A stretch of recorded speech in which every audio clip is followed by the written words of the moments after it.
Pakcik Kamal dengan Atuk nampak terkejut bila tengok Amri masuk rumah. Muka diorang macam nampak hantu. Amri tanya, Atuk dengan pakcik ni kenapa pandang saya semacam? Seram lah. Bila masa kamu keluar Amri? Bukan tadi kamu buat air dekat dapur ke? Tanya Atuk. Amri terkedu. Saya tak masuk rumah lagi tu. Sampai je rumah, saya terus duduk dekat meja batu tu. Muka Atuk dengan Pakcik Kamal terus berubah. Diorang terus bangun pergi dekat dapur. Sambil melangkah ke dapur tu, Pakcik Kamal baca surah-surah. Atuk pula berzikir tak berhenti-henti. Amri buat tak tahu je lah. Malas nak fikir lebih-lebih. Tapi sampai je dekat dapur, Amri dengar suara orang ketawa. Lepas tu bunyi orang basuh pinggan. Air mengalir. Pinggan berlaga-laga.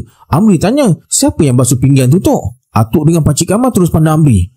Mana ada bunyi apa-apa? Kamu jangan buat pakcik takut, kata Pakcik Kamal. Amri diam je, malas nak cakap lebih-lebih. Tapi suara ketawa tu ada lagi. Bunyi air, bunyi pinggan berlaga masih jelas.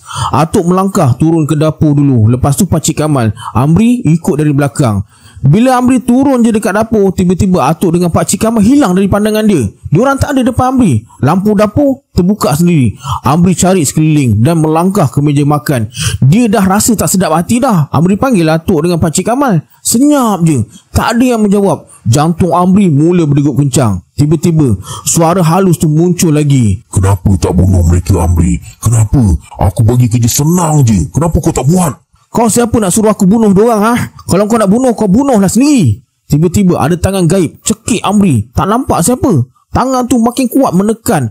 Amri cuba melawan. Suara tu muncul lagi. Kurang ajar kau. Aku bunuh kau sekarang.